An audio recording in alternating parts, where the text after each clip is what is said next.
बहुत समय पहले हरी भरी पहाड़ियों के बीच एक गांव बसा हुआ था। यह साधारण खुशियों की जगह थी, जहां जिंदगी सूरज की चाल से चलती थी।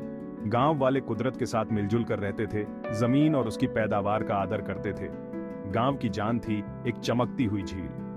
ये उनकी जीवन रेखा थी, जो उनकी फसलों के लिए पानी और खाने के लिए मछली मुहैया कराती थी। ठाकुर विक्रम सिंह गांव के जमींदार थे। वह बहुत अमीर थे, लेकिन उनका दिल लालच से भरा था। वह हमेशा और अधिक चाहते थे, अपनी दौलत बढ़ाने के लिए लालायित रहते थे। ठाकुर विक्रम सिंह ने झील के भीतर छिपे खजाने के किस्से सुने थे।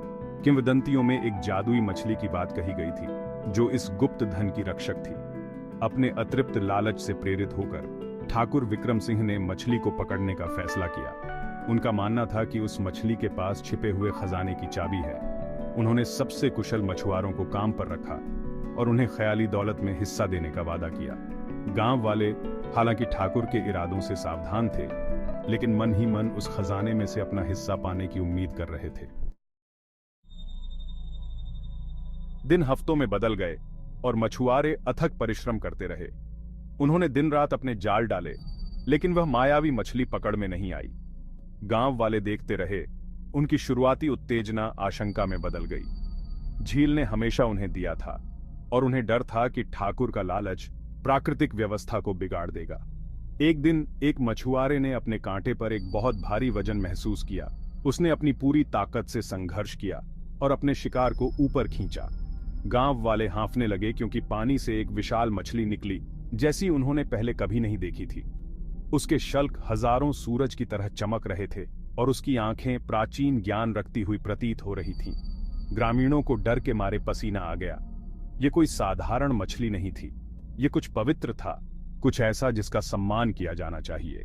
उन्होंने ठाकुर विक्रम सिंह से उसे जाने देने की भीख मांगी और उसे भयानक परिणाम भुगतने की चेतावनी दी। लेकिन ठाकुर लालच में अंधा हो चुका था, उनकी एक न सुनी। उसने केवल उस खजाने को देखा जिसके बारे में उसका मानना था कि मछली उसे ले जाएगी। उसी रात कुछ अजीब हुआ। जैसे ही चांद ने गांव को अपनी चांदी की रोशनी से नहलाया, झील से सोने के घड़े निकलने लगे। हर घड़ा कीमती रत्नों और चमचमाते सोने के सिक्कों से भरा हुआ था।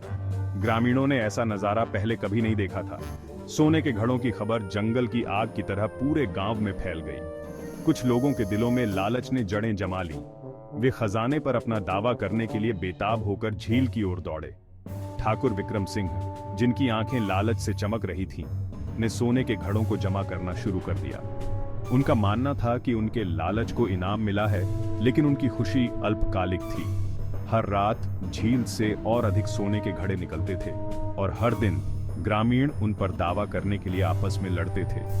कभी शांत रहने वाला गांव अब लालच और ईर्ष्या की आग में जल रहा था। सद्भाव और सम्मान के मूल्य जो कभी उन्हें बांधते थे, वे भुला दिए गए थे।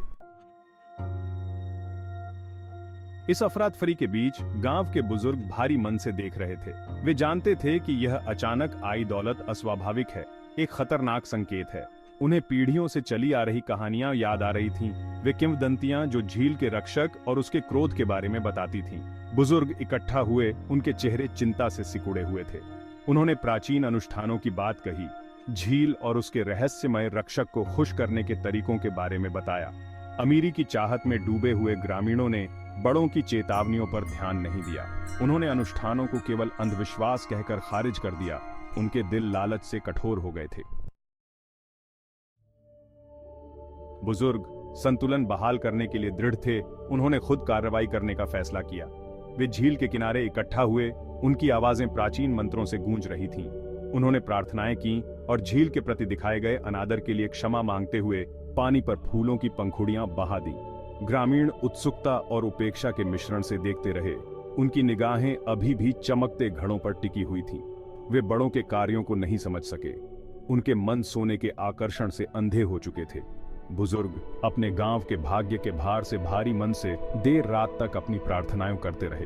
वे जानते थे कि ग्रामीणों को अपनी गलती समझनी होगी। उन्हें प्राकृतिक दुनिया के प्रति सम्मान के मूल्य को सीखना होगा। जैसे ही भोर की पहली किरणों ने आकाश को चूमा, झील में हलचल मच गई। विशाल मछली, उसके शल्क सूरज की रोशनी में चमक रहे थे, गहराई से ऊपर उठी। उसकी आंखें उदासी और निराशा से भरी हुई ग्रामीणों पर पड़ी। भीड़ पर सन्नाटा छा गया। राजसी प्राणी को देखकर उसकी उपस्थिति भयानक और विस्मयकारी दोनों थी, जिसने उनकी लालची फुसफुसाहट को शांत कर दिया। मछली बोली। उसकी आवाज गहरी और गूंजती हुई शांत सुबह की हवा में गूंज रही थी। इसने सोने के घड़ों के पीछे की सच्चाई का खुलासा किया। वे लालच का इनाम नहीं थे, बल्कि एक परीक्षा थी, एक प्रलोभन के रूप में प्रस्तुत एक सबक था। उसने समझाया कि घड़े ग्रामीणों की अपनी इच्छाओं, अच्छे और बुरे दोनों के लिए उनकी क्षमता का प्रतीक थे। ग्रामीण सुनते रहे, उनके दिल उनकी छाती में तेजी से धड़क रहे थे। सच्चाई का एहसास होते ही उन्हें अपनी गलती पर शर्म आ गई। उन्होंने लालच को अपने विवेक पर हावी होने दिया था, उन मूल्यों को भूलकर जो हमेशा उनके जीवन को परिभाषित करते थे। ठाकुर विक्रम सिंह, उनका चेहरा एहसास से पीला पड़ गया। आखिरकार उन्होंने अपने किए की मूर्खता को समझ लिया। राजसी मछली को देखकर उसकी निराशा स्पष्ट थी। लालच का भ्रम जो उसे जकड़े हुए था, चकनाचूर हो गया। वह आगे बढ़ा। पश्चाताप में उसका सिर झुक गया और क्षमा की भीख मांगी।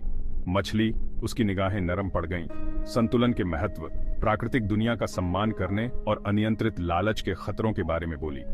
इसने ग्रामीणों से अपनी गलतियों से सीखने और उस सद्भाव को संजोने का आग्रह किया जिसे उन्होंने इतनी लापरवाही से तोड़ा था। ग्रामीण विनम्र और पश्चातापी सोने के घड़ों को झील में वापस करने के लिए तैयार हो गए। एक एक करके वे पानी में चले गए, घड़ों को उस गहराई में वापस रख दिया जहां से वे आए थे। जैसे ही आखिरी घड़ा सतह के नीचे गायब हुआ, गांव में शांति छा गई। विशाल मछली अपना उद्देश्य पूरा करके धीरे धीरे वापस झील की गहराई में उतर गई। ग्रामीण देखते रहे, उनके दिल कृतज्ञता और उस प्राणी के लिए नए सिरे से सम्मान से भर गए, जिसे अब वे समझ गए थे कि वह उनका रक्षक था। उस दिन से ग्रामीणों ने उन सीखों पर चलकर जीवन बिताया जो उन्होंने सीखी थी। लालच और ईर्ष्या की जगह उदारता और संतोष ने ले ली। वे समझ गए थे कि असली दौलत भौतिक संपत्ति में नहीं, बल्कि उस सामंजस्य में है जो उन्होंने प्रकृति और एक दूसरे के साथ साझा किया था। विशाल मछली और सोने के घड़ों की कहानी एक किंवदंती बन गई, जो पीढ़ी दर पीढ़ी चली आ रही है, जो प्रकृति की सभी कृतियों के लिए संतुलन और सम्मान के महत्व की निरंतर याद दिलाती है।